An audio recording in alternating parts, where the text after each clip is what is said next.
तो कैसे हैं आप लोग? एक बार वापस से आपका स्वागत है मेरे चैनल में। आज हम आपके लिए लेके आए हैं जो हमारे इडियम्स का एक सीरीज़ चल रही थी उसका पार्ट सेकंड। इससे पहले पार्ट फर्स्ट अपलोड कर दिया गया है। यदि आपने वह नहीं देखा तो वह आप देखिए। इडियम्स मतलब हमारे लोकप्रिय मुहावरे होते हैं, उनकी बात कर रहे हैं। तो उसी का सीरीज़ में पार्ट 2 है।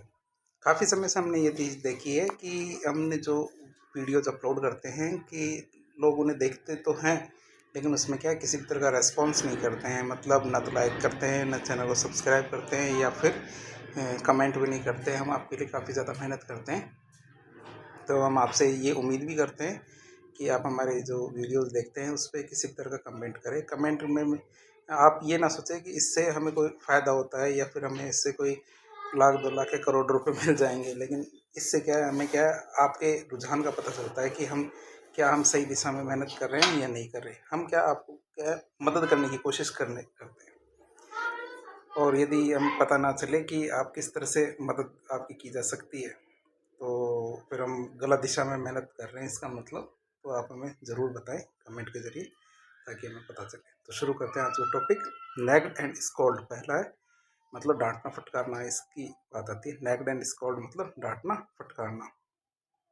His wife nagged and scolded him for many years, मतलब बहुत सालों तक उसकी वाइफ ने क्या किया, उसको खूब डांटा फटकारा। क्या बहुत सालों तक उसकी वाइफ ने क्या किया, उसको डांटा फटकारा। नेग्ड एंड स्कॉल्ड। फिर आता है कि हमारे मेक अमेंड। क्या था? Make amend. मेक अमेंड की बात करें तो गिव कंपेंसेशन, मतलब कंपेंसेशन की बात करें तो क्षतिपूर्ति। कंपेंसेशन का मतलब क्षतिपूर्ति, मतलब गिव कंपेंसेशन। मेक अमेंड मतलब गिव कंपेंसेशन, मतलब क्षतिपूर्ति करना। The car owner made amend, जो कार का मालिक है, made amend to the injured person, जो घायल व्यक्ति है उसको क्षतिपूर्ति उसने दी। जो घायल व्यक्ति है उसको उसने क्षतिपूर्ति दी। मेक अमेंड मतलब क्षतिपूर्ति करना। फिर आता है a blessing in disguise. Blessing in disguise मतलब कई बार क्या है, हमारा बहुत बड़ा नुकसान हो जाता है। क्या बहुत बड़ा नुकसान हो जाता है, लेकिन कई बार हमें पता चलता है उस नुकसान की वजह से क्या है, हमें एक बहुत बड़ा फायदा हुआ है।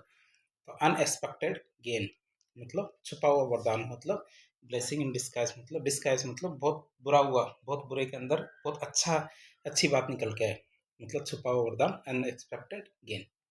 His failure in the examination proved a blessing in disguise as he went abroad and made fortune.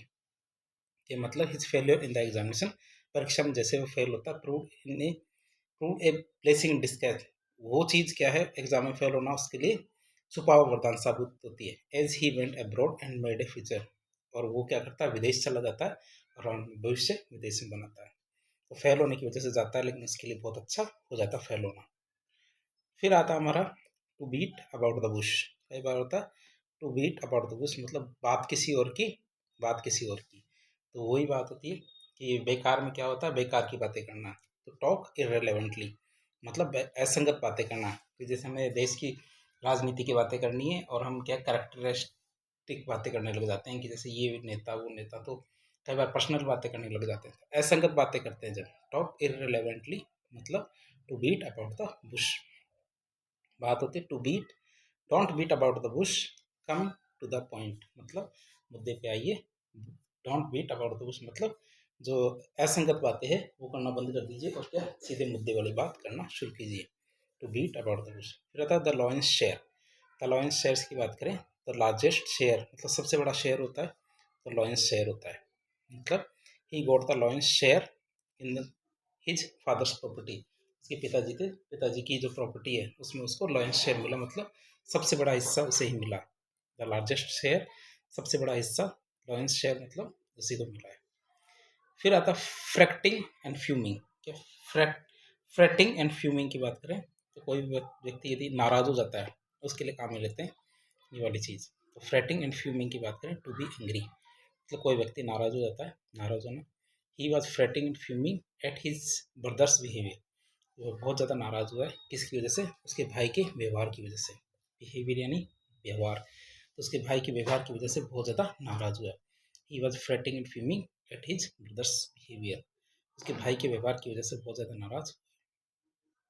फिर आता है ए bull in a china shop.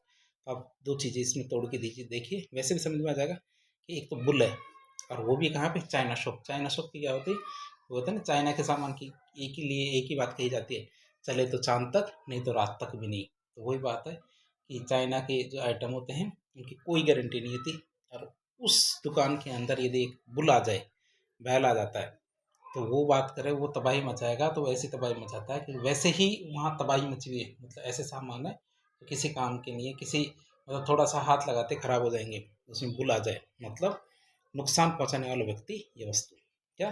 नुकसान पहुँचाने वाला व्यक्ति या वस्तु मतलब कि something in a place where it will cause damage, मतलब कोई ऐसा व्यक्ति जो क्या करता है किसी जगह पे हो तो नुकसान ही पहुँचाता है, मतलब फ़ायदेमंद नहीं होता, नुकसान ही पहुँचाता है। जैसे Jayalalithaa presence in NDA prove bull in A show, मतलब जो जयललिता थी, जो डीएमके ए पार्टी थी हमारी, द्रविड़ मुनेत्र कड़गम, जो हमारी साउथ इंडिया की पार्टी है तमिलनाडु की, तो उसकी नेता थी हमारी जयललिता, जो तो जिनके अभी अम्बा जी कहते थे, अम्बा जी कैंटीन बहुत सारे प्रोग्राम चलाए थे उन्होंने, तो उनकी मृत्यु हो गई। लेकिन उन्होंने जब एनडीए से अपना हाथ मिलाया था तो कभी भी एनडीए को इसका फ़ायदा नहीं मिला, मतलब एनडीए को हमेशा नुकसान ही मिला इस चीज़ का। तो जयललिता's presence in the NDA proved a bull in a China shop, कि इस चीज़ ने किस चीज़ को साबित किया है कि bull in a china shop मतलब नुकसान पहुंचाने वाला व्यक्ति। The greedy ministers in the government, जो लालची मंत्री है सरकार के अंदर, are bulls in the china shop, मतलब सरकार को और देश को नुकसान पहुंचाने वाले व्यक्ति होते हैं। कौन? जो हमारे लालची मिनिस्टर्स या मंत्री होते हैं, वो सरकार को भी फायदा नहीं देते तो देश को भी फायदा नहीं देते कभी। फिर आता है एट होम इन। क्या था? एट होम इन। एट होम इन की बात करें, कोई व्यक्ति निपुण होता है उसके लिए आता है एट होम इन। जैसे he is at home in English, मतलब वह इंग्लिश में निपुण है, मतलब आराम से इंग्लिश बोल भी लेता है, लिख भी लेता है। He is at home in English. फिर था ऑन द पॉइंट ऑफ, मतलब अबाउट टू, मतलब सन्निकट होना। अबाउट टू मतलब सन्निकट, on the point of about to मतलब सन्निकट होना। The old man is on the point of death. वही अबाउट टू मतलब सन्निकट मतलब बिल्कुल नज़दीक होना। तो the old man is on the point of death, जो बुजुर्ग व्यक्ति है वह मृत्यु के बिल्कुल सन्निकट है, बिल्कुल पास है, कभी भी उनकी मृत्यु हो सकती है। या to bring to book. To bring to book की बात करें, पनिश या खबर लेना।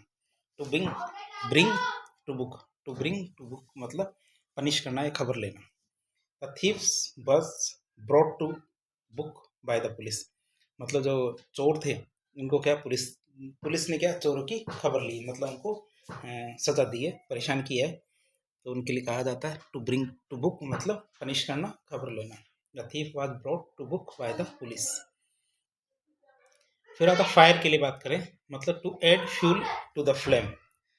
ठीक है भाई, इसके लिए फ्लेम की जगह फायर भी आ सकता है, to add fuel to the fire भी कह सकते हैं। फ्लेम या फायर सेम ही बात है, मतलब किसी की भावनाएं भड़काने का काम करते हैं, मतलब आग लगाने वाली बात करते हैं ना कि ये तो आप भड़का रहा है, ये तो होता है ना कूड़े, वो कहते हैं ना आग में कूड़े फेंकना, मीन्स कि आग कम करने की नहीं, या आग में घी डालना, तो वो बात बहुत सारे मुहावरे आते हैं इसके लिए कि मेक पैशंस स्ट्रोंगर, मतलब कोई किसी की भावनाएं हैं उसको स्ट्रोंगर करना। ही वॉज ऑलरेडी सेड, वो बहुत पहले से दुखी था। योर काइंड अनकाइंड रिमार्क, तुम्हारा जो असंवेदनशील जो टिप्पणी की तुमने, only added fuel to the flame, मतलब उसकी भावनाएं भड़काने का काम किया है तुमने, ऐसा काम नहीं करना। To add fuel the flame. फिर आता to burn the candle at both end. To burn the candle at both end मतलब वही बात है कि मोमबत्ती को एक तरफ से जलाओगे तब भी उजाला होगा, दोनों तरफ से जलाओगे तब भी उतना ही उजाला होगा, ज़्यादा उजाला नहीं होता।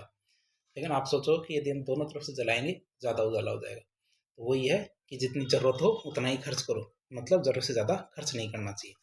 To spend more than one's mean, मतलब जितनी कमाई हो उससे ज़्यादा खर्च करना, आय से अधिक खर्च करना, उसे कहते हैं to burn the candle at both hand. क्यों? क्योंकि जल्दी खत्म हो जाएगी मोमबत्ती ऐसे तो।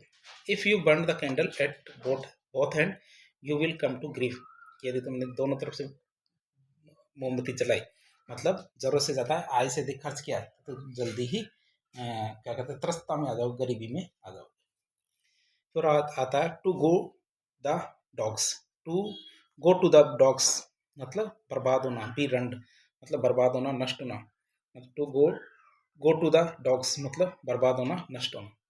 ए drunkard is sure to go to the dogs one day, कि जो ड्रंकर्ड होता है मतलब दारूडे होते हैं शराब पीने वाले, तो वो क्या एक दिन जरूर बर्बाद होते हैं। ये drunkard is sure to go to the dogs one day, जो हमारे दारूडे होते हैं शराबी होते हैं ड्रंकर्ड, तो जल्द एक दिन निश्चित है कि एक दिन वो बर्बाद होंगे होंगे। गो टू द डॉग्स मतलब बर्बाद होना। फिर आता है to have an axe to grind. To have an axe to grind मतलब to have a selfish motive, मतलब अपना उल्लू सीधा करना। To have a selfish motive मतलब अपना उल्लू सीधा करना। He often flatter his boss, वह ऑफन क्या करता है नॉर्मली अपने जो बॉस होता है उसको फ्लैटर करता है, मतलब उसकी चापलूसी करता है। As he has his own axe to grind, क्यों? क्योंकि वो अपना उल्लू सीधा करना चाहता है। क्यों? क्योंकि वह क्या करना चाहता है, वो अपना उल्लू सीधा करना चाहता है। To have an axe to grind मतलब to have a selfish motive मतलब अपना उल्लू सीधा करना। He often flatter his boss as he has his own axe to grind मतलब अपना उल्लू सीधा करना। फिर आता टू थ्रो मड एट, मतलब किसी पे अपने कीचड़ उछालते हैं उस वो वाली बात है। टू थ्रो मड एट मतलब इंसल्ट ब्लेम समवन मतलब कीचड़ उछालना। इंसल्ट ब्लेम समवन मतलब कीचड़ उछालना। तो टू थ्रो मड एट मतलब इंसल्ट करना कीचड़ उछालना। Don't throw mud at others enemy मतलब क्या, जो दूसरे लोग होते हैं उनको कीचड़ मत उछालिए, मतलब उनको बदनाम ना करें। फिर आता है to take to one's heel. To take to one's heel इसका मतलब होता है सिर पर पैर रखकर भागना, कि कोई व्यक्ति है जो अपने सर पर क्या होता है सर पर पैर रखकर भागना मतलब टू रन अवे मतलब भाग जाना। On seeing the policeman, policeman को देखते पुलिस वालों को देखते the thief took to his heel मतलब अपने सर पर पैर रख के भाग गए। To take to one's heel मतलब सर पर पैर रखकर भागना। फिर आता टू मेक वंस मार्क, मतलब कोई वंस मार्क का मतलब उल्लेखनीय कार्य करना। क्या? To do commendable work. क्या? कमांडेबल वर्क करना मतलब उल्लेखनीय कार्य करना। टू मेक वंस मार्क मतलब उल्लेखनीय कार्य करना मतलब कमांडेबल वर्क करना। तो मेक वंस मार्क मतलब उल्लेखनीय कार्य करना, टू डू कमांडेबल वर्क। उदाहरण देखें तो ही इज इंटेलिजेंट। क्या? He is intelligent so he is sure to make his mark in the college, कि वह बहुत ज़्यादा इंटेलिजेंट है और वो श्योर है, वह क्या श्योर है कि वह अपने कॉलेज के अंदर क्या कि कोई उल्लेखनीय कार्य कर लेगा, मतलब वो बहुत बढ़िया कार्य करेगा। फिर आता है at one's finger end. At one's finger end की बात करें तो पूरी तरह याद होना हो, कहते ना मेरे को तो टिप्स पे याद है, उंगलियों पे याद है, ये चीज़ें उंगलियों पे याद है, मतलब एट वंस फिंगर एंड मतलब पूरी उंगलियों पे याद होना है, पूरी तरह से याद होना। Remember by heart, remember by heart. फिर बात करें I have my lesson at my fingers and, मुझे पूरा पूरा अध्याय पूरा पूरा लेसन क्या उंगलियों पे याद है, मतलब पूरी पूरी तरह याद है। अतः to be in a fix. क्या? To be in a fix की बात करें तो to be in a difficulty मतलब मुश्किल में होना। 2016 के आरएस में आया हुआ क्वेश्चन है to be fix, to be in a fix मतलब to be in a difficulty मतलब मुसीबत में या मुश्किल में होना। His car has stuck fast in the mud and he is in a fix, कि वह उसकी कार है उसने बहुत जोर की ठोकर मारी किसके अंदर, कीचड़ के अंदर, तो कीचड़ के अंदर चली गई। ही इज इन ए फिक्स मतलब अब वो मुश्किल में है, दिक्कत में है। क्यों? क्योंकि इससे कार अब धीरे धीरे कीचड़ में चली जाएगी। तो to be in a fix मतलब मुश्किल में होना। फिर आता है इन ब्लैक एंड वाइट। क्या? In A black and white मतलब कोई भी चीज़ राइटिंग में होती है, लिखित में होता है, उसके लिए आता है black and white. In black and white मतलब लिखित में होना, इन राइटिंग मतलब लिखित में होना। तो put down your demands in black and white, जो भी आपकी मांगे हैं डिमांड्स है तो उनको पुट डाउन करो किसे, ब्लैक एंड वाइट में, लिखित में करो। फॉर द सेक ऑफ मतलब फॉर द वेलफेयर ऑफ मतलब इसके खातिर। फॉर द सेक ऑफ मतलब फॉर द वेलफेयर ऑफ मतलब इसके खातिर की बात करें। Subhash Chandra Bose suffered for the sake of his country, मतलब सुभाष चंद्र बोस क्या थे, उनके देश के लिए खातिर, ठीक है, उन्होंने काफ़ी ज़्यादा बलिदान दिया है। फॉर द सेक मतलब उनके खातिर, तो उन्होंने देश के खातिर काफ़ी ज़्यादा सफर्ड हुए हैं, मतलब परेशान रहे हैं, मुसीबत आई है या झेला उन्होंने, वो आती बात परेशान रहे। फिर आता फॉर गुड। क्या था? For good. फॉर गुड की बात करें तो इसका मतलब होता है परमानेंटली या हमेशा के लिए। फॉर गुड का मतलब होता है परमानेंटली या हमेशा के लिए। तो the English left India for good मतलब जो अंग्रेज थे उन्होंने क्या किया, भारत देश को छोड़ दिया। फॉर गुड मतलब हमेशा के लिए।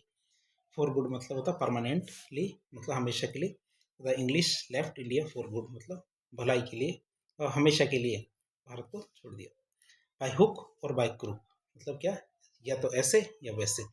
Bye hook or by crook मतलब ईमानदारी से अथवा छल से, जो भी हो काम करना है मतलब ईमानदारी से छल से। बाय फेयर मीन्स और बाय अनफेयर मीन्स मतलब ईमानदारी से करो या छल से करो लेकिन काम होना है। तो he got through the examination by hook or by crook, वह कैसे भी करके उस परीक्षा को पास करना चाहता है। Bye hook or by crook मतलब जो भी तरीका हो लेकिन उस परीक्षा को पास करना चाहता है। फिर आता टू टर्न द टेबल्स। क्या था टू टर्न द टेबल्स की बात करें तो स्थिति को पूरी तरह बदल देना। टू टर्न द टेबल्स मतलब स्थिति को पूरी तरह बदल देना। To gain a position of superiority मतलब सुपीरियरिटी की पोजिशन प्राप्त करने के लिए। क्या to gain a position of superiority, तो सुपीरियरिटी की पोजिशन प्राप्त करने के लिए। आफ्टर हैविंग बीन डिफीटेड, क्या कि हार जाने के बाद भी, कि हार जाने के बाद भी क्या सुपीरियरिटी की पोजीशन प्राप्त करने के लिए। तो टू टर्न द टेबल मतलब हार गया लेकिन फिर भी उसके बाद भी सुपीरियरिटी की पोजीशन प्राप्त कर लेता है, कि मतलब उसने टर्न कर दी पूरी टेबल, मतलब स्थिति को पूरी तरह से बदल दिया।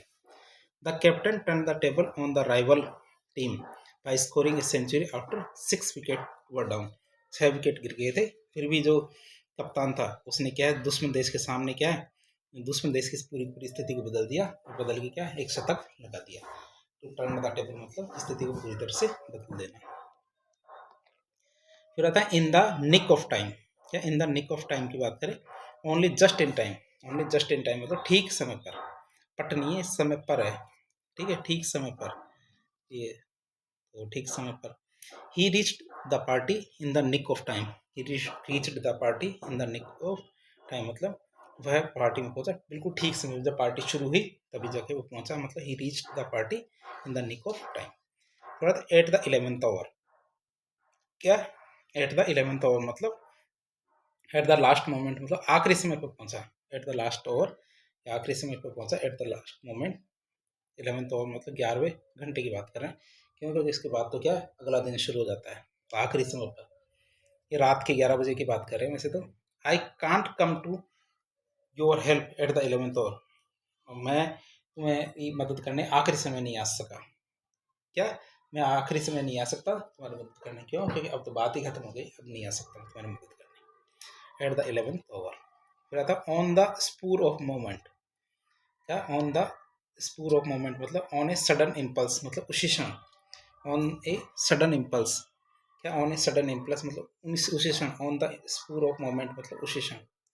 तो he made a fine speech on the spur of moment, कि उस आदमी ने क्या किया उसी क्षण। क्या उसी क्षण क्या है कि उसने एक बहुत अच्छी स्पीच या बहुत अच्छा भाषण तैयार कर लिया। तो उस आदमी ने क्या उसी क्षण एक बहुत अच्छा भाषण तैयार कर लिया। फिर आता on the eve of. Eve का मतलब इवनिंग होता है, तो ऑन द ईव ऑफ मतलब कोई भी बड़ा काम होता है उसकी पहले वाली रात की बात कर रहे हैं, तो पूर्व संध्या पर। इवनिंग बिफोर एनी इवेंट, कोई भी काम होता है उसकी पहली वाली संध्या की बात कर रहे हैं। तो ही अरेंज ए पार्टी, उसने एक पार्टी को अरेंज किया, व्यवस्थित किया। On the eve of his retirement, कि उसके रिटायरमेंट से एक दिन पहले उसने रिटायर क्या एक पार्टी को अरेंज किया।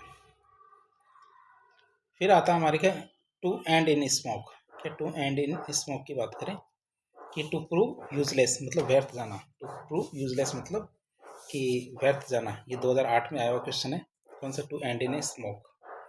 His effort to pass the RS examination ended in smoke मतलब उसने जितने भी RS एग्जाम पास करने की जो एफर्ट की कोशिश की वो क्या एंड इन स्मोक मतलब व्यर्थ चले गए। By leaps and bounds. क्या बाय लीप्स एंड बाउंड्स मतलब वेरी रैपिडली दिन दुगनी रात चौगुनी। वेरी रैपिडली दिन दुगनी रात चौगुनी वाली बात आती है। तो India is progressing by leaps and bounds. Bounds मतलब कि भारत क्या है दिन दुगनी रात चौगुनी तरक्की कर रहा है।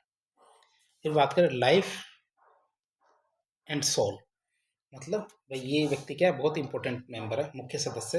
भाई ये मेरी जिंदगी है, मेरी आत्मा है। तो जिंदगी और आत्मा की बात करें तो मुख्य सदस्य वाली बात आती है। जिंदगी और आत्मा में बात करें तो मुख्य सदस्य वाली बात आती है, an important member. Tendulkar is the life and soul of our cricket team.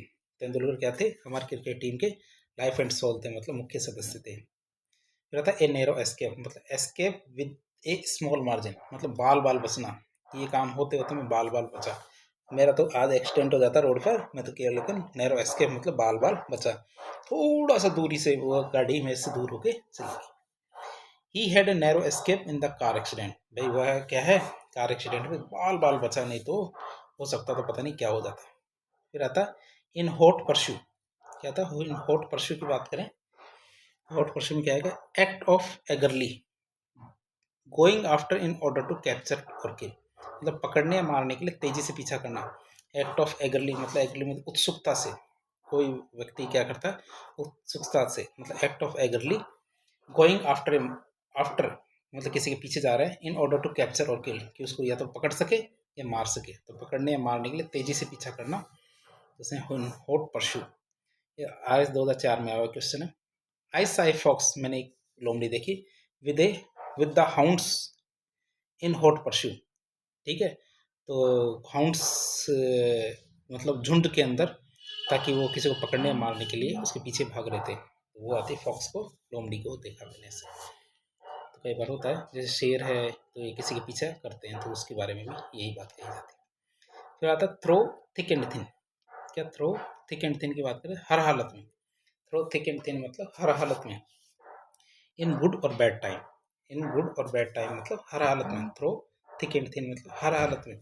He stood by me through thick and thin, वह मेरे साथ हमेशा खड़ा रहेगा, मेरे साथ रहेगा, थिक एंड थिन मतलब हर हालत में वो मेरा साथ देगा, मेरे साथ खड़ा रहेगा। He stood by me through thick and thin मतलब हर हालत में वो मेरे साथ खड़ा रहेगा। फिर टू द बैकबोन, क्या टू द बैकबोन की बात करें तो डेवोट, डेवोट का मतलब पक्का या कट्टर, मतलब डिवोटी डिवोट, तो डिवोट का मतलब होता है पक्का या कट्टर। तो he is Congress man to the backbone, कि वह कांग्रेस का है ना पक्का कट्टर कांग्रेसी, पक्का कांग्रेसी, वो कहता है ना कि ये क्या पक्का कांग्रेसी, ये पक्का बीजेपी वाला, ये पक्का आम आदमी पार्टी का बंदा है। तो टू बी द बैकबोन मतलब पक्का है कट्टर होना। फिर hue and cry, hue and cry की बात करें तो जनरल आउटक्राई ऑफ अलार्म, क्या जब कभी भी जैसे आग, हम किसी बिल्डिंग में होते हैं और आग का अलार्म बज जाता है तो वहाँ बहुत ज़्यादा शोर शराबा हो जाता है, तो ह्यू एंड क्राई मतलब जनरल आउटक्राई ऑफ अलार्म, मतलब कोई भगदड़ मच जाती है तो भगदड़ से पहले जो भी भीड़ क्या कहते हैं चिल्लाती है, तो उसके बारे में कहा जाता है ह्यू एंड क्राई। तो सीइंग द डेकॉट्स मतलब जो लुटेरे हैं डाकू, उनको देखते ही the villagers raise to hue and cry, जो गाँव वाले हैं वो क्या भगदड़ में चिल्लाने लगते हैं। 2009 में आया हुआ क्वेश्चन है ये hue and cry. The public raised a hue and cry against new tax proposal, कि जनता ने जो नए टैक्स के प्रस्ताव आए हैं उनको देखते ही वो एक तरह से वो हल्ला कर दिया, मतलब वो हल्ला करते हैं ना, वो वाला वो कर दिया। 2009 में आया हुआ क्वेश्चन ये। फिर बात करें अप्स एंड डाउन्स, या अप्स एंड डाउन्स की बात करें उतार चढ़ाव, तो alteration of good and bad Fortune मतलब भाग्य का ऊपर नीचे होना, तो आज कभी भाग्य अच्छा होना कभी भाग्य खराब होना, ups and downs. My grand father has seen many ups and downs in life, तो मेरे दादाजी थे तो उन्होंने अपने जीवन में बहुत सारे अप एंड डाउन देखे, मतलब उतार चढ़ाव देखे हैं, तो उनके लिए कही जाती है ये वाली बात, अप्स एंड डाउन्स मतलब उतार चढ़ाव देखना। फिर आता है इन द टीथ ऑफ, क्या आता है इन द टीथ ऑफ मतलब against the full force of, मतलब विरोध के बावजूद, against the full force of मतलब विरोध के बावजूद। तो he succeeded in carrying his point in the teeth of oppositions, मतलब कि उन्होंने क्या किया है कि वह सफल हो गया किस चीज़ में, कि अपना पॉइंट रखने के लिए, इस सक्सीड कैरिंग हिज पॉइंट, अपना पॉइंट रखने के लिए सक्सीड हो गया इन द टीथ ऑफ ऑपोजिशन, ये मतलब कि विरोधी है उसका विरोध करने के बावजूद वो अपना पक्ष रखने में सफल हो गया है, तो ये आता है हमारे इसमें। क्या था निप इन द बड, क्या था निप इन द बड की बात करें, निप इन द बड मतलब कि आरंभ में ही रोक देना, कोई कोई भी चीज़ होती है इसको शुरू में रोक देना, मतलब आरंभ में रोक देना। Stop development in the beginning, stop development in the beginning मतलब आरंभ में शुरुआत में किसी चीज़ को रोक देते हैं, उसे कहते हैं nip in the bud, stop development in the beginning. बात करें we should nip evil in the bud, मतलब कोई भी बुराई होती है इविल होती है, इविल को बुराई को हमें शुरुआत में रोक देना चाहिए, इंतज़ार नहीं करना चाहिए कि वो जब हम पे हावी हो तब हमें उसको रोके, इसकी बजाय तो क्या कि हमें वो जब शुरुआत हो तभी हमें उसको रोक देना चाहिए ताकि वो हम पे कभी भी हावी ना हो। क्या था, टर्न वंस हेड, क्या था, टर्न वंस हेड मतलब सिर फेर देना या घमंड होना। कोई कई व्यक्ति क्या होते हैं कि जो किसी बात को लेके है ना, जो प्राउड मोमेंट आता है तो उसमें क्या सर फेर देते हैं, मतलब कि मैं नहीं जानता, मैं नहीं देखता, वो वाली चीज़ आती है।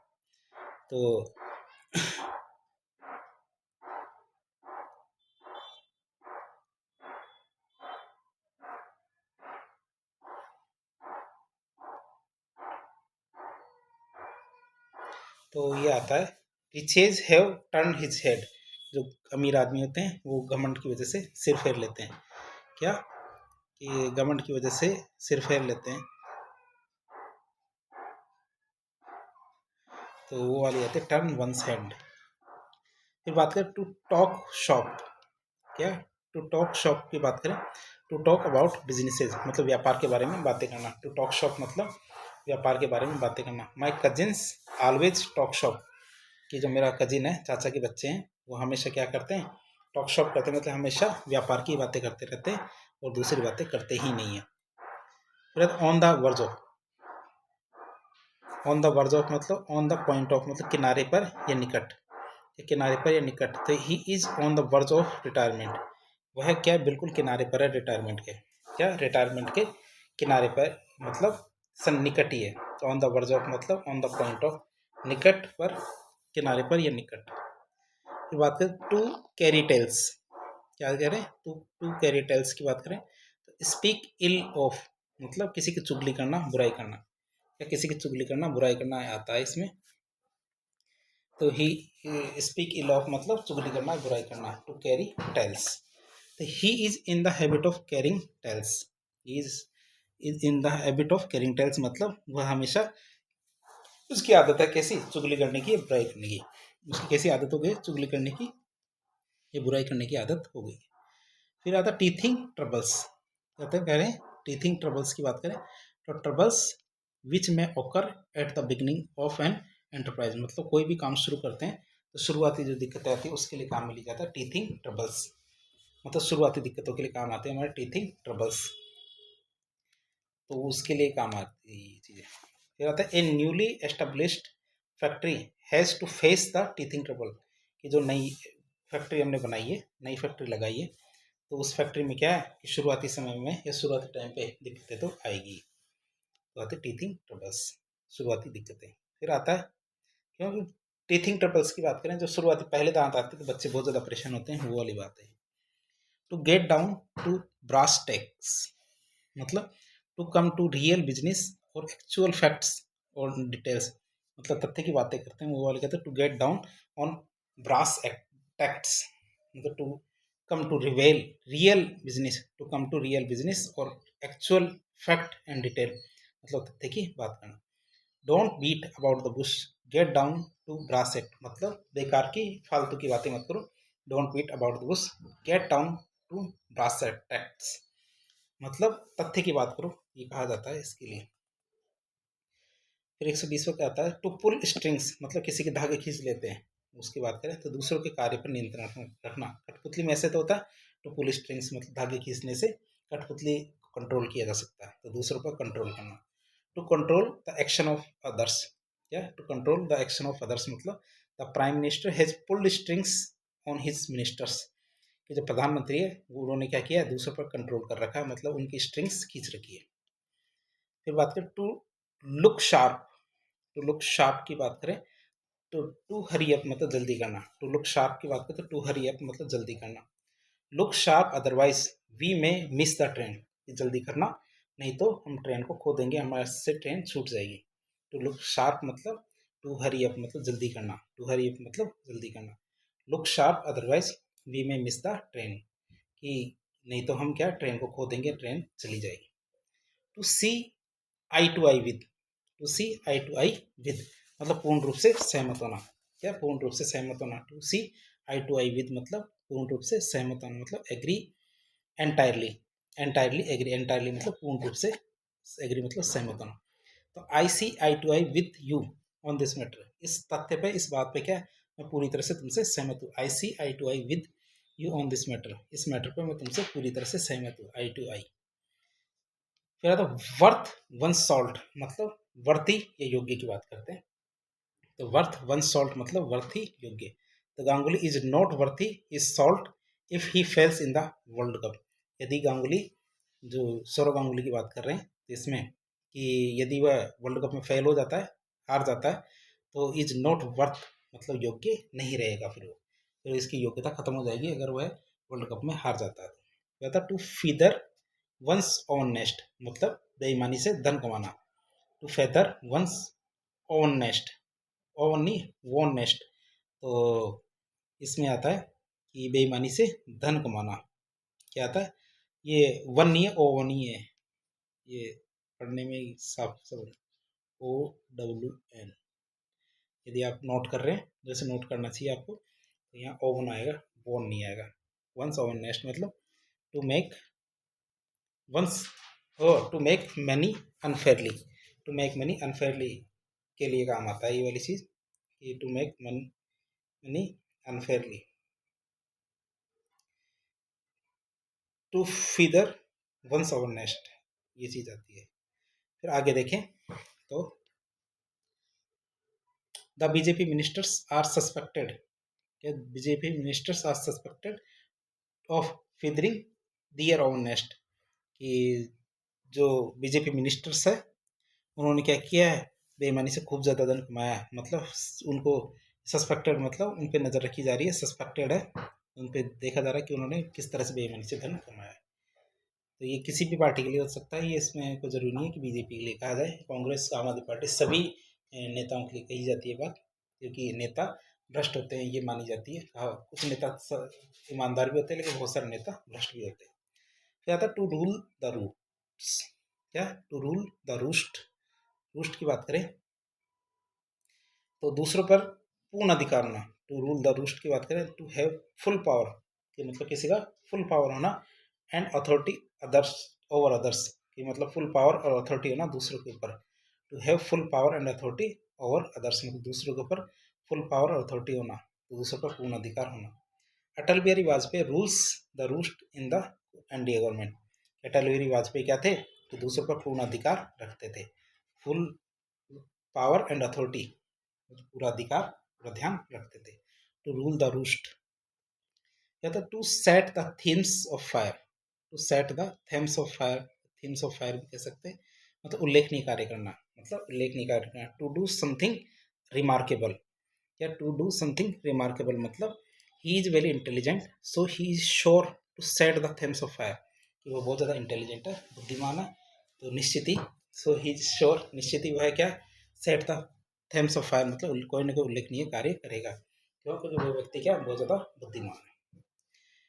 क्या था, प्राइम ऑफ लाइफ मतलब जीवन का सर्वोच्च समय, प्राइम ऑफ लाइफ मतलब जीवन का सर्वोच्च समय। आप ये सोचेंगे कौन सा होता है, जो आपके सामने यही समय जीवन का सबसे सर्वोच्च समय है। The best part of life state of highest perfection, the best part of life state of highest perfection मतलब जीवन का सर्वोच्च समय, prime of life. Rajiv Gandhi died in the prime of life, मतलब राजीव गांधी जब उनके जीवन का सर्वोच्च समय चल रहा था, देश के लिए वो बहुत अच्छा कार्य कर रहे थे, तभी उनकी मृत्यु हो जाती है। तो ये प्राइम ऑफ लाइफ मतलब जीवन का सर्वोच्च समय होना। तो उदाहरण क्या है, Rajiv Gandhi died in the prime of life. क्या था, to lead by the nose, to lead by the nose मतलब हम किसी को पूरी तरह कंट्रोल कर लेते हैं, किसकी नाक में नकेल डालना, तो पूरी तरह से काबू करना या नकेल डालना। तो to have full control, to have full control मतलब नाक में नकेल डालना या पूरी तरह से काबू करना। तो Mrs Sharma leads her husband by the nose, कि मिसेस शर्मा ने क्या किया है, उनकी पति पर पूरी तरह से कब्जा कर रखा है, मतलब पूरी तरह से नाक में नकेल डाल रखी है, किसने, मिसेस शर्मा ने। फिर आता टू मेक ए डैश, क्या टू मेक ए डैश मतलब सडन रश या violent movement, sudden rush violent movement मतलब आगे बढ़ना, टूट पड़ना। टू मेक ए डैश मतलब आगे बढ़ना, टूट पड़ना, सडन रश वायलेंट मूवमेंट। फिर बात है, our soldiers made a dash in the enemy, at the enemy, जो हमारे जो सोल्जर्स है, made a dash at the enemy, ये जो हमारे सोल्जर्स है, सैनिक है, सेना, हमारे फौजी है, उन्होंने क्या है कि वह दुश्मनों के ऊपर टूट पड़े हैं, मेक ए डैश मतलब उन पर टूट पड़े।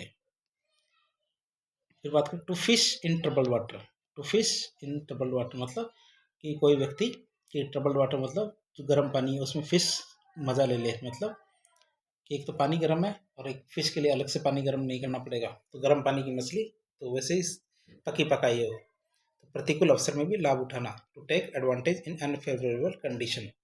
To take advantage in unfavourable condition मतलब कि प्रतिकूल अवसर में लाभ उठाना। तो political parties tries to fish in troubled water, कि पॉलिटिकल पार्टी क्या करती है कि फ़ायदा उठाने की कोशिश करती है किसमें, ट्रबल्ड वाटर मतलब प्रतिकूल अवसर में भी फ़ायदा उठाने की कोशिश करती है। फिर आता है पेल मेल। पेल मेल मतलब अव्यवस्थित तरीके से। पेल मेल की बात करें तो इसका मतलब होता है अव्यवस्थित तरीके से। इन ए डिसऑर्डरली हरिंग मैनर, मतलब कोई जल्दबाजी में करता है अव्यवस्थित तरीके से, तो in a disorderly hurrying manner, तो he does his work pell mell, उसने अपना कार्य किया है जल्दबाजी में पेल मेल। कैसे किया पेल मेल, ये जल्दबाजी में ये अव्यवस्थित तरीके से उसने नाकाम किया है, तो पेल मेल काम लेंगे उसके लिए। फिर आता है हमारा होल्ड वंस ब्रेथ, या hold one's breath, catch one's breath. Hold one's breath या कैच वंस ब्रेथ की बात करें तो भय से उत्तेजना से सांस रुकना। कोई व्यक्ति है जिसकी भय से या उत्तेजना से सांस रुक जाती है, भय से उत्तेजना से सांस रुक जाती है, उसके लिए आता है hold one's breath catch one's breath, मतलब to stop breathing for a moment for fear or excitement, मतलब कोई डर से या एक्साइटमेंट से, भय से उत्तेजना से step breathing for a moment, अचानक किसी की सांस रुक जाती है उसे कहते हैं, तो उसके लिए काम आते हैं। स्टेप नहीं है स्टॉप है, ये गलत सब क्या है, ये क्या stop, S T O, stop आएगा टू स्टॉप ब्रीथिंग। फिर आता है he held his breathing when he saw a snake under his coat, मतलब उसने उसके कोट के अंदर नीचे क्या है एक सांप को पाया, सांप मिला उसे, तो ही हेल्ड हिज ब्रेथ मतलब उसकी सांस रुके, सांसें थम जाना, वो कहता है ना मेरी तो सांसें थम गई थी इस चीज़ को देख के, मतलब भय से या उत्तेजना से कोई काम करते हैं ना तो हमारी सांसें रुक जाती है, तो वो वाली चीज़ काम आती है यहाँ पे। फिर आगे बात करें heart and soul. Heart and soul की बात करें तो फुल एनर्जी मतलब जी जान से काम करना, फुल एनर्जी मतलब जी जान से काम करना, हार्ट एंड सोल के लिए ये चीज़ कही जाती है। तो he put his heart and soul into his work, उसने क्या है अपना पूरा पूरा दिल और जान कहाँ लगा रखा है उसके काम में, कहाँ लगा रखा है उस काम में दिल और जान लगा रखा है, इसने हार्ट एंड सोल। फिर आता है हमारे आउट ऑफ ट्यून, क्या होता है ना आउट ऑफ ट्यून मतलब बेसुरा होना, आउट ऑफ ट्यून का मतलब होता है बेसुरा होना, तो not in harmony, not at the right pitch, या not at the right pitch मतलब बेसुरा होना, क्या बेसुरा होना कहते हैं इसे, कि हॉट नहीं है नॉट है ये फिर गलत हो गया, ये क्या नॉट है, हॉट तो क्यों आएगा, तो नॉट इन हारमोनी मतलब कोई हारमोनी में नहीं है, समन्वय में नहीं है, कोई बिल्कुल सौहार्द में नहीं है, या not at the right pitch मतलब जो बेसुरा होता है राइट पिच में नहीं है, उसके लिए काम में लेते हैं। The piano is out of tune, जो पियानो है आउट ऑफ ट्यून है मतलब बेसुरा है, मतलब ठीक से काम नहीं कर रहा। फिर बात करें हमारे put one's foot down, put one's foot down, put one's foot down की बात करें to show a firm determination, क्या to show a firm determination मतलब दृढ़ निश्चय, कसा नहीं करना, क्या दृढ़ निश्चय करना, ये कसा नहीं है करना है,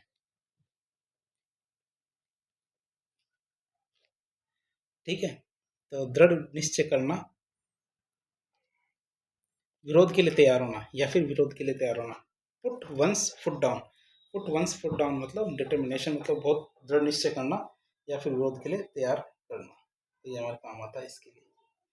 कहता the prime minister has put his foot down to check corruption, क्या the prime minister has put his foot down to check corruption, तो करप्शन करप्शन है जो भ्रष्टाचार है, भ्रष्टाचार पे चेक लगाने के लिए, ठीक है, चेक मतलब विरोध करने के लिए होता है ना, चेक पोस्ट आती है तो उस पर रोक लगाने के लिए जो हमारे प्रधानमंत्री जी हैं उन्होंने दृढ़ निश्चय कर रखा है कि पुट हिज फुट डाउन मतलब बहुत कड़ा डिसीजन ले रखा है, विरोध के लिए तैयार है कि कुछ भी जाए भ्रष्टाचार नहीं होने देंगे, तो हमारे प्रधानमंत्री जी ने ऐसा कर रखा है। फिर बात करें टू पुट समथिंग अप, क्या टू पुट समथिंग अप मतलब बोली लगाना, किसी पर बोली लगाना मतलब टू पुट समथिंग अप मतलब to offer for sale or competition, to offer for sale or competition, to offer to sale, to offer for sale or competition मतलब बोली लगाना, तो उसके लिए काम आता है ये सब। तो they put up their old house for sale, उन्होंने क्या अपने जो पुराना घर था कि उसके लिए क्या बोली लगाई है, क्या they put up their old house for sale, उन्होंने अपने पुराने घर के लिए बोली लगाई है। फिर आता है कास्ट एस्पिरेशन, कास्ट एस्पिरेशन मतलब निंदा करना, अपमानित करना, टू से फॉल्स और unkind thing, to say false और अनकाइंड थिंग अबाउट समबडी, मतलब किसी के लिए आप क्या गलत बात कहते हो, टू से फॉल्स और अनकाइंड थिंग अबाउट समबडी या स्लैंडर। तो we should not cast aspiration upon others, हमें क्या करना चाहिए, दूसरों की निंदा नहीं करनी चाहिए, दूसरों को अपमानित नहीं करना चाहिए।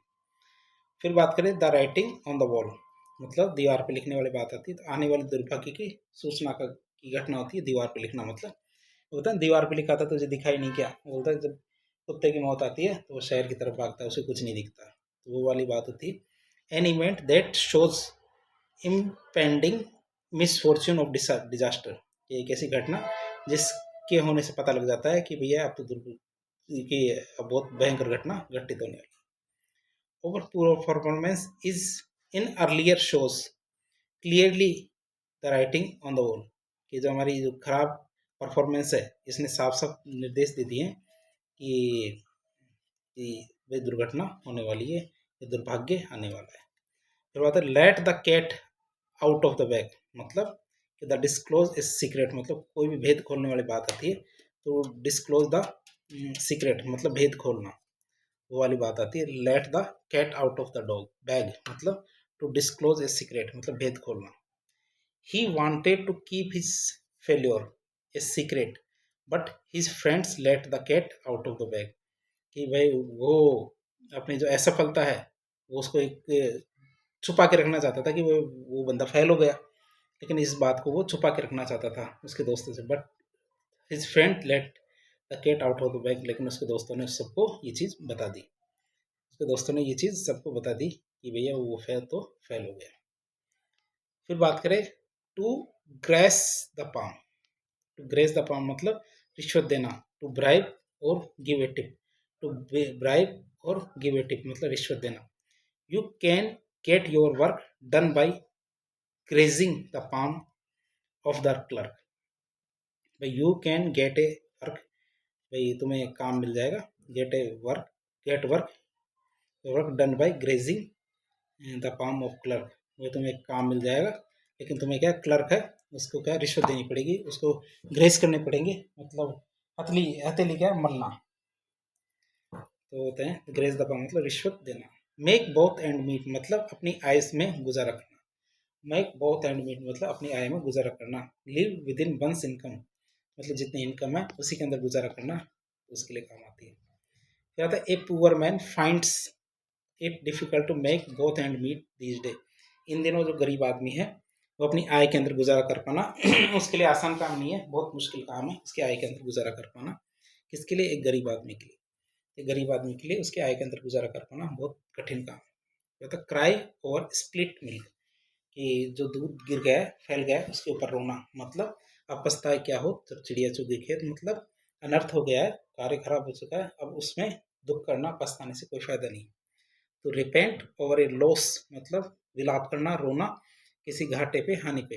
और error for which there is no remedy, एक ऐसी बीमारी, ऐसी दिक्कत जिसका कोई इलाज नहीं है, उसके ऊपर बहुत ज़्यादा दुखी होना, तो आता क्राई ओवर स्प्लिट मिल्क। तो there is no use crying over split milk मतलब कि अब कोई फायदा नहीं है कि काम तो खराब हो ही गया है लेकिन अब उस पर पछताने के अलावा कोई उपाय नहीं है। All at sea, all at sea की बात करें तो अनेबल टू अंडरस्टैंड मतलब समझ में ना आना, ऑल एट सी की बात करें तो समझ में ना आना वाली बात आती है। तो in a stage of ignorance, क्या in a stage of ignorance about a situation, मतलब कि कोई ऐसी अवस्था आ जाती है, ऐसा टाइम आ जाता है कि जब आपको कुछ भी पता नहीं होता सिचुएशन के बारे में, मतलब समझ नहीं आना, मतलब at a all at sea मतलब he is all at sea, he doesn't know what to do, कि अब क्या है उसके समझ में नहीं आ रहा कि उसे क्या करना है, ये चीज़ उसे समझ में नहीं आ रही, तो समझ में नहीं आना मतलब ऑल लेट्स सी। तो bag and baggage, bag and baggage की बात करें, विथ ऑल बिलोंगिंग्स मतलब पूरे सामान सहित, पूरे सामान सहित मतलब विथ ऑल बिलोंगिंग्स मतलब पूरे सामान सहित, bag and baggage, bag and baggage मतलब पूरे सामान सहित। तो the English left India bag and baggage, तो जो हमारे अंग्रेज थे उन्होंने भारत को छोड़ दिया, बैग एंड बैगेज मतलब पूरे सामान लेके, कुछ भी नहीं छोड़ा, इस तरह से छोड़ गए कि दोबारा नहीं आना। फिर आता red letter day. Red letter day की बात करें तो एक बहुत इंपॉर्टेंट दिन होता है, उसे रेड लेटर डे कहते हैं, कि लाल अक्षरों से कौन से लिख दूंगा, ये बात तो होता है ना यादगार दिन। तो एक ऐसी तारीख, जैसे छुट्टियां होती हैं वो हमेशा लाल कलर में होती है, जितने भी कैलेंडर होते हैं उसमें छुट्टियां लाल कलर में होती है, तो वही है यादगार दिन। RH89 में आया क्वेश्चन है, the 15 August, 15 August is a red letter day in the history of India. Bharat के इतिहास में 15 अगस्त को बहुत ही यादगार दिन माना जाता है, रेड लेटर डे माना जाता है। फिर to come off with flying colours, मतलब कोई भी महान कार्य, किसी कार्य में महान सफलता प्राप्त कर लेना, to come off with flying colours, to emerge from a an affair with honour and great success. To emerge, कोई इमर्ज होता है क्या, emerge from a affair with honour and great success, तो कोई बहुत बड़ी सक्सेस के साथ इमर्ज होता है, उसके लिए कही गई ये बात है। और cricket team will come off with flying colours in the World cup, जो हमारी क्रिकेट टीम है वो जो वर्ल्ड कप के अंदर कैसे आएगी, मतलब जैसे कोई महान सफलता प्राप्त कर ली उस तरह से वो आ रही है। तो our cricket team will come off with flying colours in the World Cup, World Cup के अंदर महान काम करने के लिए आई है, तो करना भी चाहिए महान काम, हमें उम्मीद है। और यही क्वेश्चन हमारे 2009 की परीक्षा में आया हुआ, RS की 2009 की परीक्षा में आया हुआ, क्या India come off with flying colours in the Commonwealth games, कि भारत क्या है कि जो कॉमनवेल्थ गेम थे उनके अंदर फ्लाइंग कलर्स के साथ आया था, मतलब कि सबसे टॉप पोजीशन हमारी इंडिया की रही थी। फिर बात करें to save for a rainy day, rainy day का मतलब मुसीबत के दिन, रेनी डे का मतलब होता है मुसीबत के दिन, मतलब भविष्य की बात करें तो भविष्य के लिए बचाना, रेनी डे का बात करें तो भविष्य के लिए बचाना। For circumstances in the future when money saved may be needed, कि भाई भविष्य के अंदर कोई भी दिक्कत आ जाएगी तो उसके लिए पैसे बचाना ताकि वो काम देंगे। We must save something for rainy day, मतलब मुसीबत के दिनों के लिए हमें कुछ ना कुछ बचाना चाहिए। We must save something for a rainy day, मतलब मुसीबत के दिनों के लिए हमें कुछ ना कुछ बचाना चाहिए। एट वंस विट एंड, जब किसी की बुद्धि खत्म हो जाती है उसकी बात करते हैं। एट विट्स वन एंड मतलब ये नहीं जानना कि क्या करना है, किसी का माथा खराब है, किसी की दिमाग काम नहीं कर रहा तो उसके लिए काम लेते हैं। एट वंस विट एंड मतलब उसकी बुद्धि खत्म। Not knowing what to do, उसको यही नहीं पता कि उसे क्या करना है, उसे ये नहीं पता क्या करना है। The Karnataka chief minister is at is wits end regarding releasing Kaveri water to Tamil Nadu, मतलब जो कर्नाटक के जो मुख्यमंत्री थे उनकी बुद्धि काम नहीं कर रही कि उनको तमिलनाडु को पानी छोड़ना चाहिए कि नहीं छोड़ना चाहिए कावेरी का, तो उनकी बुद्धि ठीक से काम नहीं कर रही है। ये उदाहरण है। Once in a blue moon, क्या वंस ए ब्लू मून मतलब ईद का चांद, बहुत कम होने वाली चीज़, ये बहुत कम होने वाली चीज़ मतलब ईद का चांद। एक्सट्रीमली सेल्डम मतलब ईद का चांद मतलब बहुत कम होना। RS98 में आया क्वेश्चन ये। Once in a blue moon मतलब कभी कभी होने वाली चीज़, क्योंकि ब्लू मून कभी कभी होता है। He visit us once in a blue moon, कि वह हमारे साथ आया है या मेरे से मिलने आया था। Once in a blue moon मतलब बाई चांस कभी। To steal a march on, to steal a march on मतलब टू सप्रेस आगे निकलना, टू स्टील ए मार्सोन मतलब टू सप्रेस मतलब आगे निकलना। India has stolen, India has stolen A march on Pakistan in food production, कि भारत ने क्या किया है जो खाद्य उत्पादन, फूड प्रोडक्शन मतलब खाद्य उत्पादन में पाकिस्तान को तो बहुत पीछे छोड़ दिया है। कहाँ छोड़ दिया, बहुत पीछे छोड़ दिया खाद्य उत्पादन में। तो स्टेल है मार्सोन मतलब पिछाड़ना, मतलब किसी को से आगे निकल जाना। फिर आता to throw cold water upon, भाई किसी के ऊपर ठंडा पानी डालने वाली बात आती है तो वह मतलब हतोत्साहित करना, वो वेट ब्लैंकेट वाली बात भी इसी के लिए आती है। तो ये बात करें टू डिस्कोर्स, डिस्करेज मतलब हतोत्साहित करना। तो आज का हमारा लास्ट पेज रहेगा टू डिस्करेज। तो द लैक ऑफ फाइनेंस मतलब पैसे की कमी, वित्त की कमी कारण has thrown cold water upon the wholesome scheme मतलब पैसे की कमी ने पूरी की पूरी योजना पे पानी फेर दिया। क्या कर दिया? पानी फेर देना मतलब हतोत्साहित करना। एट ए स्टोन्स थ्रो मतलब पानी पत्थर फेंकने जितनी दूरी, मतलब बहुत पास होना। क्वाइट नियर मतलब कोई भी चीज़ बहुत ज़्यादा पास होती है उसके लिए कहते हैं कि मैं पत्थर फेंक रहा हूँ ना, इतनी सी दूर है बस। तो वो उसका मतलब क्या है, एक आदमी कितना फेंक देगा ज़्यादा ज़्यादा, तो वो बहुत चीज़ पास होना। तो my house is at a stone's throw from the railway station, कि मेरा घर कितनी दूर है, जितना हमारे रेलवे स्टेशन से इतनी दूर है जितना मैं पत्थर फेंक रहा हूँ, मतलब बहुत ज़्यादा पास में। ये RS 2004 के अंदर आया हुआ क्वेश्चन है। एट ए स्टोन्स थ्रो मतलब बहुत ज़्यादा निकट होना। फिर आता है स्टेटस को। स्टेटस को का मतलब होता है यथास्थिति, मतलब जो है जहाँ है वैसे की वैसे रहो, यथास्थिति। The condition in which a thing is existing, मतलब यथास्थिति के लिए काम लेते हैं स्टेटस को। RS 89 में आया क्वेश्चन है। स्टेटस को on Ram Mandir should be maintain, Ram मंदिर के ऊपर जो स्टेटस को है, यथास्थिति है, उसको वैसे के वैसे रखना चाहिए। यथास्थिति की बात करते हैं, स्टेटस को on Ram Mandir should be maintain, तो मेंटेन रहनी चाहिए। फिर था मेडन अपीयरेंस मतलब फर्स्ट अपीयरेंस या पहली बार। मेडन अपीयरेंस या फर्स्ट अपीयरेंस मतलब पहली बार की बात करते हैं। और captain scored a century on his maiden appearance मतलब पहली बार में ही जो हमारे जो कप्तान था उसने पहली बार में क्या सेंचुरी ठोक दी, उसके लिए आता है मेडन अपीयरेंस मतलब पहली बार। तो RS 89 के अंदर आया हुआ क्वेश्चन है ये। फिर RS 89 में ये आया हुआ है सिनेडाई। सिनेडाई मतलब अनिश्चित काल के लिए किसी चीज़ को ख़त्म करना। For a indefinite period, for indefinite period मतलब अनिश्चित काल के लिए। द पार्लियामेंट हैड एडजर्न सिनेडाई मतलब पार्लियामेंट है, संसद है, उसको एक अनिश्चित काल के लिए स्थगित कर दिया गया है। फिर आता है वाइस वर्स मतलब फेस टू फेस, मतलब वाइस वर्स की बात करें फेस टू फेस, तो they were sitting vice versa in the train, कि वो ट्रेन में बैठे हैं बिल्कुल आमने सामने। ये RS 89 के अंदर आया हुआ क्वेश्चन है। तो आज इतना ही रखेंगे क्योंकि वीडियो तो अब थोड़ा लंबा होता जा रहा है। इसके थर्ड पार्ट में हम इसको इडियम्स को कंप्लीट कर देंगे। 3 पार्ट में हम इडियम्स पढ़ रहे हैं। तो वीडियो यदि पसंद आए तो वीडियो को लाइक करें, चैनल को सब्सक्राइब करें, अपने दोस्तों के साथ शेयर करें। और आपसे विशेष रिक्वेस्ट है कि आपको चाहे पसंद आए वीडियो चाहे ना पसंद आए, कमेंट करके ज़रूर बताएं ताकि हमें पता चले कि हमें किस दिशा में मेहनत करनी है या किस दिशा में मेहनत नहीं करनी है। यदि हम गलत जा रहे हैं तो हमें पता रहे कि हम गलत जा रहे हैं। धन्यवाद।